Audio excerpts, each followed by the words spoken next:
Assalamualaikum warahmatullahi wabarakatuh. Perkenalkan, nama saya Aulia Zahra, standbook saya A111266.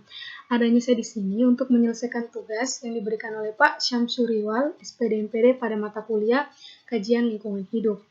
Materi yang saya paparkan di sini adalah rangkuman materi dari pertemuan 9 sampai dengan pertemuan 15. Adapun materi rangkumannya ialah seperti yang akan saya paparkan. Pada pertemuan ke-9, kami membahas tentang kawasan konservasi. Apa sih itu kawasan konservasi? Kawasan konservasi adalah kawasan hutan dengan ciri khas tertentu yang mempunyai fungsi pokok, pengawetan keanekaragaman tumbuhan dan satwa serta ekosistemnya.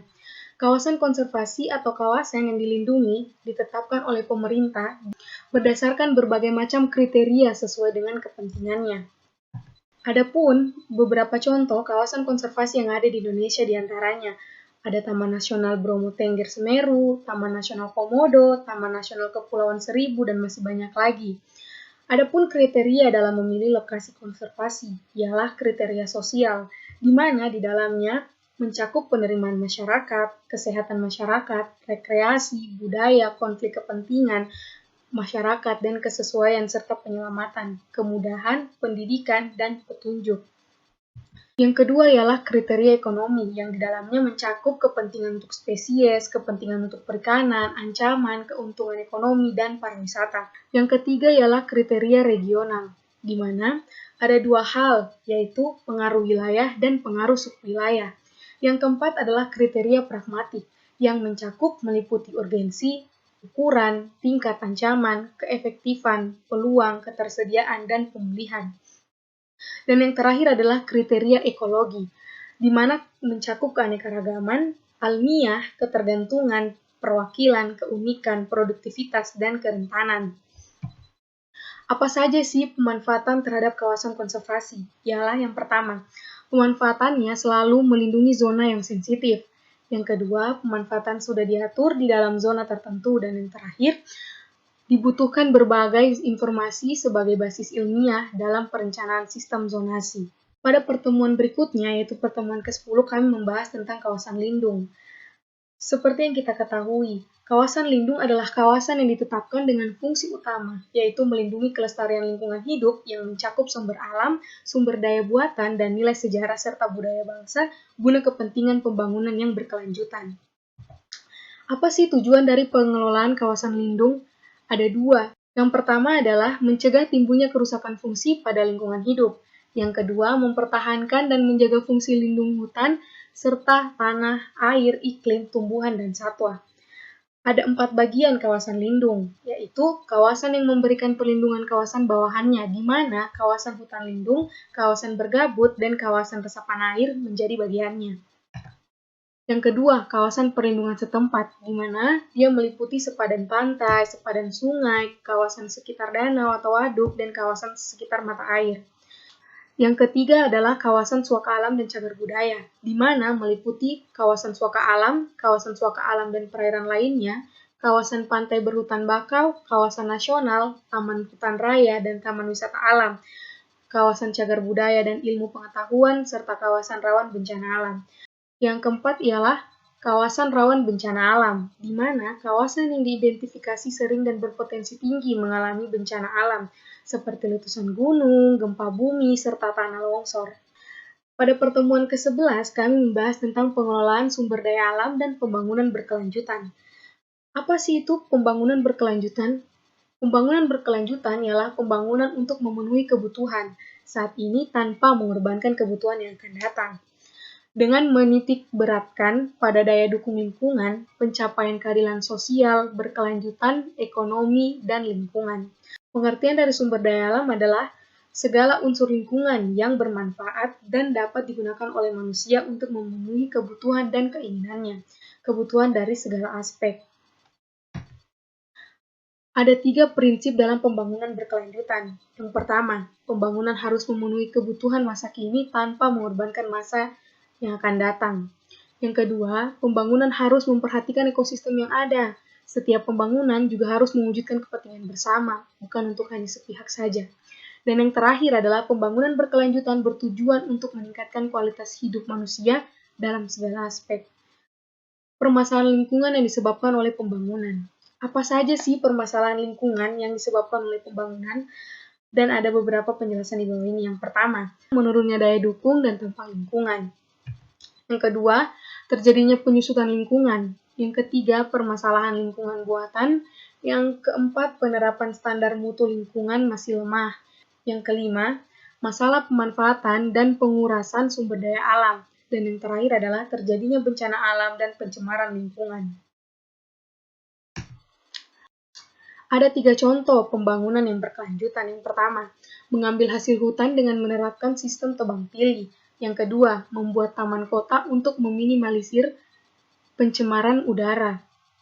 Yang ketiga adalah membangun pabrik yang sesuai dengan kebijakan AMDAL serta tidak mendirikan bangunan di daerah sepadan sungai. Pada pertemuan ke-12, kami membahas tentang dampak dari pembangunan.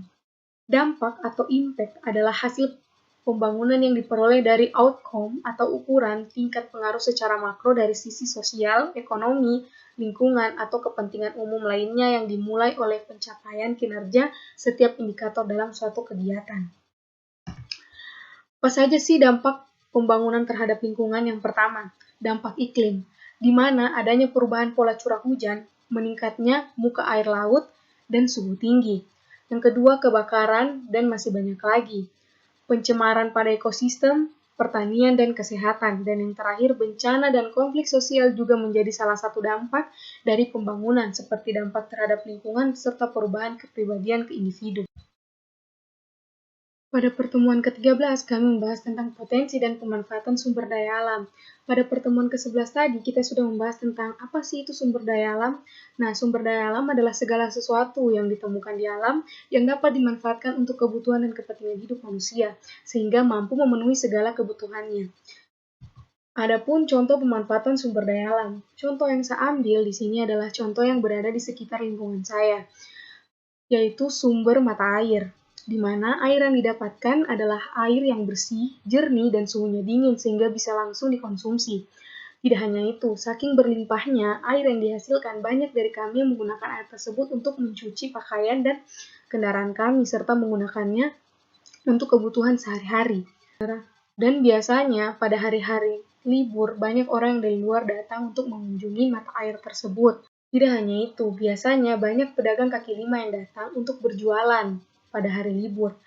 Adapun pemanfaatan yang kami lakukan ialah menjadikan sumber mata air ini menjadi kebutuhan untuk mencukupi kebutuhan air di keluarga dari segala aspek, seperti mencuci yang seperti tadi yang saya sebutkan, dan dikonsumsi, serta ada beberapa dari kami yang memanfaatkan lahan di sekitar sumber mata air itu untuk berjualan, seperti pedagang kaki lima tadi.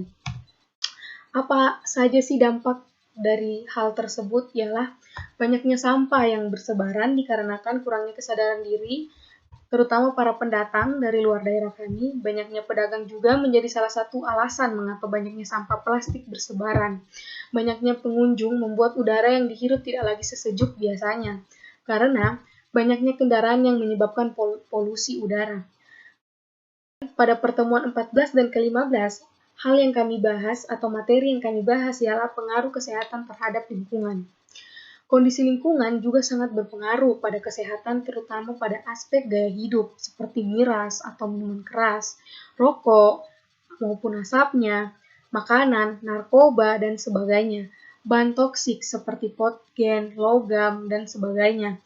Bahaya fisik seperti kebisingan, debu, udara, dan sinar ultraviolet. Dan yang terakhir adalah keadaan lainnya seperti kebiasaan adat yang tidak sesuai dengan kaidah kesehatan, dan kondisi tropis, serta lain-lain. Apa sih dan bagaimana sih hubungan manusia dengan lingkungan? Kesehatan lingkungan ialah hubungan timbal balik antara manusia dengan lingkungan yang mempengaruhi derajat kesehatan masyarakat. Antara manusia dan lingkungan memiliki hubungan ketergantungan yang sangat erat. Contohnya seperti aktivitas yang dilakukan berupa industri, pertanian, transportasi, dan pemukiman yang menghasilkan limbah dan resuda, di mana tersebut dapat mempengaruhi sistem penyangga kehidupan dan kesehatan pada manusia. Ada 3 sumber perubahan terhadap lingkungan, yaitu aktivitas alam seperti gempa, banjir, badai, letusan gunung, udara, air, tanah, bahkan makanan.